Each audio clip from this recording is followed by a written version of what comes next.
बिस्मिल्लाहिर्रहमानिर्रहीम, अस्सलाम वालेकुम। अच्छा, अब अभी-अभी हम स्टार्ट करते हैं क्लासेस की इम्प्लीमेंटेशन। तो आप न्यू प्रोजेक्ट क्रिएट करेंगे तो एक क्लास तो बाय डिफ़ॉल्ट जो है वो एक क्रिएट होगी, जैसे पब्लिक क्लास टेस्ट, तो जो प्रोजेक्ट का नेम है और जो उसका पैकेज नेम भी वही सेम होगा जो कि प्रोजेक्ट का नेम है। न्यू क्लास क्रिएट करने के लिए आप इस क्लास के स्कोप से बाहर आएँगे। स्कोप से बाहर आके फॉर एग्ज़ाम्पल आप क्लास क्रिएट करते हैं स्टूडेंट की। ठीक है? तो न्यू हमने एक क्लास स्टूडेंट की क्रिएट की। अच्छा, ये देखिए ये क्लास पब्लिक क्लास है, जबकि इसको हमने पब्लिक क्रिएट नहीं किया। अगर आप इसके साथ पब्लिक लिख देंगे तो एरर आना स्टार्ट हो जाएगा कि आपको क्या करना पड़ेगा, ये नहीं कि अभी हम आगे जाके ये एक्सेस स्पेसिफायर्स पढ़ेंगे। अच्छा, तो ये एक्सेस स्पेसिफायर अगर आप पब्लिक रखते हैं तो ये मस्ट है कि आपको स्टूडेंट के लिए एक अलग फाइल बनानी पड़ेगी। तो पब्लिक रखने के लिए, पब्लिक का मतलब ये है कि ये पूरे प्रोजेक्ट में अवेलेबल होगी। जब पूरे प्रोजेक्ट में अवेलेबल होगी तो इट मीन्स कि ये इसकी एक अलग से फाइल बनेगी। तो आपको ये एरर शो हो रहा है, class student is a public should be declared in a file named student.java। तो student.java की आप एक क्लास सेपरेट फाइल बनाएं, उसके अंदर ये स्टूडेंट क्लास बना सकते हैं, लेकिन फिलहाल हम इसको पब्लिक नहीं करेंगे। अगर आप पब्लिक करेंगे तो आप सिंपल जो है वो मैंने आपको बताया था कि आप क्या करें, इस तरह public control alt plus inter, तो ये आपको बता रहा है कि सजेशंस दे रहा है। तो क्रिएट क्या करें, सब क्लास क्रिएट कर दें, इसको रिमूव कर दें, या फिर क्या करें, रीनेम फाइल टू student.java, तो ये आपके लिए एक फाइल बना देगा। तो शॉर्टकट की प्रेस करने पे, लेकिन हम इसको क्या करते हैं, इसी स्कोप में रखेंगे और सिंपल क्लास स्टूडेंट रखेंगे। अच्छा, इसके अलावा integer for example registration number हम रखते हैं इसका string name and then for example string university. तो ये 3 एट्रीब्यूट्स मैंने इस क्लास के सेट करनी है। अब इस क्लास का मैं क्रिएट करूंगा ऑब्जेक्ट। तो ऑब्जेक्ट कहाँ क्रिएट करूंगा, मेन मेथड में। मेन मेथड में किस तरह ऑब्जेक्ट क्रिएट करूंगा, जैसे मैंने आपको बताया था स्टूडेंट का जो है आप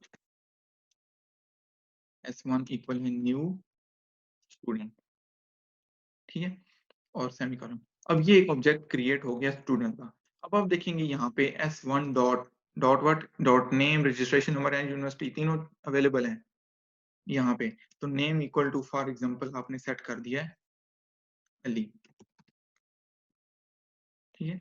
इसी तरह s1 डॉट रजिस्ट्रेशन नंबर आपने 10 सेट कर दिया एंड s1 डॉट यूनिवर्सिटी आपने सेट कर दिया कॉन्सेप्ट। ये हमने क्या कर दिए, वैल्यूज सेट कर दी स्टूडेंट 1 के ऑब्जेक्ट की। इसी तरह अगर आप इनको एस आउट करना चाहते हैं, यानी डिस्प्ले करना चाहते हैं, तो किस तरह करेंगे, name s1 dot name and so on, इसी तरह आप आगे जो है वो डिस्प्ले करते जाएं। तो यहाँ पे डिस्प्ले कर देता हूँ नेम, यहाँ पे क्या आ जाएगा, रजिस्ट्रेशन नंबर, तो यहाँ पे आर नंबर आ जाएगा। सिमिलरली यहाँ पे s1 डॉट यूनिवर्सिटी आ जाएगा, ठीक है। तो ये मैंने सिंपल क्या किया है कि एक ऑब्जेक्ट क्रिएट किया है और उस ऑब्जेक्ट के एट्रीब्यूट्स को वैल्यू असाइन की है एंड देन मैंने उसको डिस्प्ले करा दिया उन वैल्यूज को। अभी मैं इसको क्या करता हूँ, रन करता हूँ एंड देखता हूँ इसका आउटपुट क्या आता है। तो यहाँ पे अभी ये रन हो रहा है, ये देखें नेम अली 10 एंड कॉमसेट जो है वो तीनों का इसका जो है वो जो वैल्यूज हमने डिस्प्ले की हैं। सिमिलरली अगर आप एक और ऑब्जेक्ट क्रिएट करते हैं स्टूडेंट s2, यहाँ से मैं क्या कर रहा हूँ, कॉपी एंड देन पेस्ट। तो स्टूडेंट हम क्रिएट करते हैं s2 dot name, s2 dot registration number and s2 dot university. तो असन इसको मैं 11 कर देता हूँ एंड फॉर एग्जांपल, तो ये मैंने तीनों वैल्यूज डिस्प्ले असाइन कर दी हैं। इसी तरह मैं इनको क्या करूंगा, कॉपी देन पेस्ट। तो ये मैंने वैल्यूज जो है इनकी पेस्ट कर दी है, यानी कि सिंपल उसको डिस्प्ले कर दिया s2 को।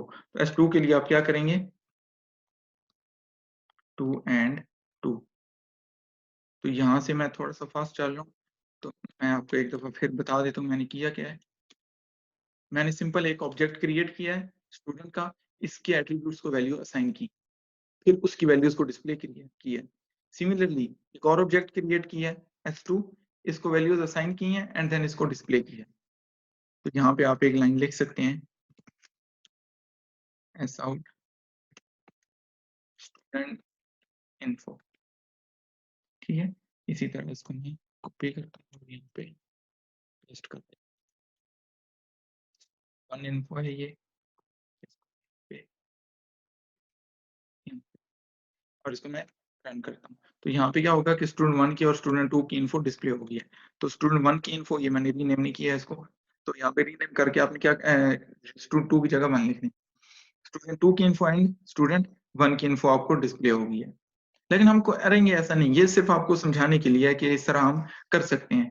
हम क्या करेंगे, मैं चाह रहा हूँ कि जब भी एक ऑब्जेक्ट बने उसकी वैल्यूज कुछ ना कुछ सेट हो जाए। तो कैसे होगा? फॉर एग्जांपल देखिए, अभी मैंने ये क्रिएट किया हुआ है, एक ये डिफॉल्ट कंस्ट्रक्टर कॉल हो रहा है। लास्ट टाइम हमने डिस्कस किया था इसको कि डिफॉल्ट कंस्ट्रक्टर, जब आप कोई कंस्ट्रक्टर नहीं बनाएंगे तो डिफॉल्ट कंस्ट्रक्टर काम करेगा। तो ये डिफॉल्ट कंस्ट्रक्टर है। लेकिन अगर आपने कंस्ट्रक्टर बना दिया, जैसा कि फॉर एग्जांपल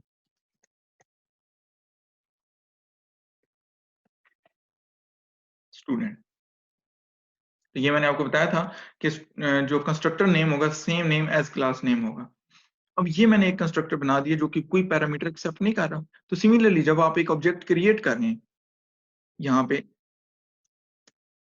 इस लाइन में आप क्रिएट कर रहे हैं जब एक ऑब्जेक्ट, तो आप कोई पैरामीटर पास भी नहीं कर रहे। सिंपल, यहाँ पे कोई आर्गुमेंट पास नहीं कर रहे, यहाँ पे कोई पैरामीटर एक्सेप्ट नहीं कर रहा वो। तो ये तो डिफॉल्ट कंस्ट्रक्टर की तरह ही है। अगर आप क्या करते हैं, यहाँ पे आप कर देते हैं रजिस्ट्रेशन नंबर इज इक्वल है 0 के, नेम इज इक्वल है अली के, एंड देन क्या यूनिवर्सिटी इक्वल है, यूनिवर्सिटी हम कर देते हैं यूनिवर्सिटी की वैल्यू को कौन से, ठीक है। तो हमने ये वैल्यू सेट कर दी है। अब जैसे ही न्यू ऑब्जेक्ट क्रिएट होगा, तो आपको पता है न्यू ऑब्जेक्ट क्रिएट होने पे क्या होता है, ये कंस्ट्रक्टर कॉल होता है। तो फिलहाल मैं क्या कर रहा हूँ, डिस्प्ले नहीं कर रहा, मैं इनको कमेंट कर रहा हूँ। और सिमिलरली इसको भी मैं, और ये हटा देता हूँ इसको मैं, ताकि आपको यहाँ पे मैंने वैल्यू असाइन भी नहीं करता, यहाँ पे ये सारा वैल्यूज असाइन भी नहीं कर रहा। सिंपल मैंने क्या किया है, एक ऑब्जेक्ट क्रिएट किया S1 and S2, let me display, सिर्फ असाइन नहीं करता, मैं डिस्प्ले कर लेता हूँ। ठीक है, सिर्फ स्टूडेंट 1 की इन्फो मैं डिस्प्ले कर रहा हूँ, और इसको मैं 2 के लिए भी कर रही है। तो 2 के लिए आप डिस्प्ले कर लेंगे इसकी इंफॉर्मेशन जो कि स्टूडेंट 2 है। ठीक है, तो स्टूडेंट 1 की इंफॉर्मेशन एंड स्टूडेंट 2 की इंफॉर्मेशन मैंने डिस्प्ले की है। अब देखिए क्या हो रहा है कि स्टूडेंट 1 जैसे ही क्रिएट होगा तो स्टूडेंट कंस्ट्रक्टर कॉल हो जाएगा। जब स्टूडेंट कंस्ट्रक्टर कॉल होगा तो यहाँ पे देखें आप कि कंस्ट्रक्टर कॉल होने पे उसकी वैल्यूज को, ये उसके एट्रीब्यूट्स को ये वैल्यू असाइन हो जाएंगी।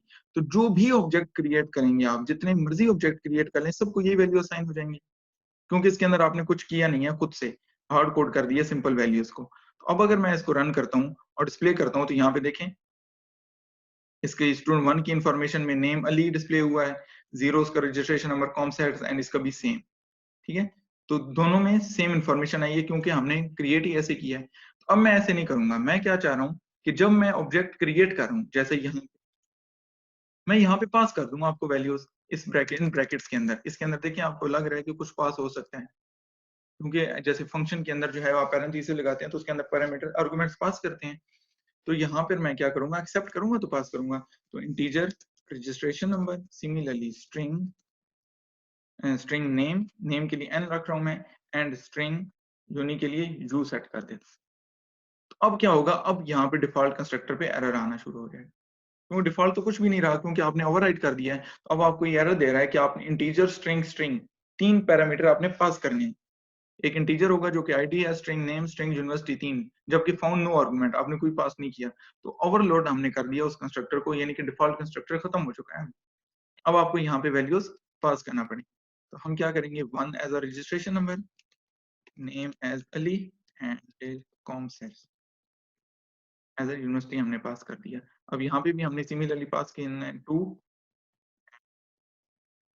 हसन, देन हमने पास कर दिया एज अ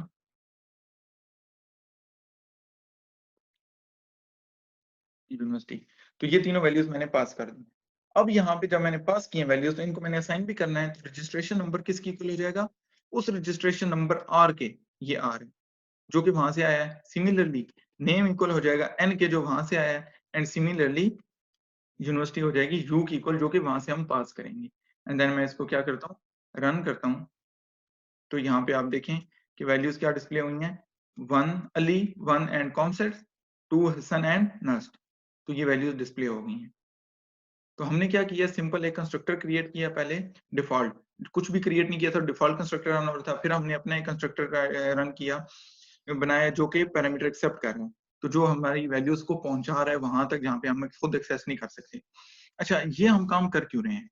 ये मैं आपको एक थोड़ा-सा बता दूँ कि हम ये काम कर क्यों रहे हैं कि जब हम यहाँ पे काम कर सकते हैं, तो यहाँ पे हमें क्या ज़रूरत है कि हम कंस्ट्रक्टर को ही पास करें।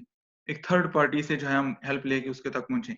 अभी आगे हम जाएँगे जब, तो हम एक बेस्ट प्रैक्टिस ये होगी ऑब्जेक्ट ओरिएंटेड प्रोग्रामिंग में कि एट्रिब्यूट्स हमेशा प्राइवेट होंगे। तो एट्रिब्यूट्स की प्राइवेट होने पर हम उन्हें आउटसाइड द क्लास एक्सेस नहीं कर पाएँगे। इसीलिए हम क्या करेंगे, उसको विद इन क्लास जो है कुछ ऐसी चीज़ें बना देंगे जिनकी वजह से हम उनको एक्सेस कर पाएँ। तो अभी हमने ये जो कंस्ट्रक्टर किए हैं पैरामीटराइज़, इसी तरह हम मल्टीपल कंस्ट्रक्टर भी क्रिएट कर सकते हैं। मल्टीपल कंस्ट्रक्टर के लिए क्या होगा कि आपको ओवरलोडेड कंस्ट्रक्टर क्रिएट करने पड़ेंगे। तो हम वो नेक्स्ट क्लास में देखेंगे कि ओवरलोडेड कंस्ट्रक्टर हम कैसे क्रिएट करते हैं।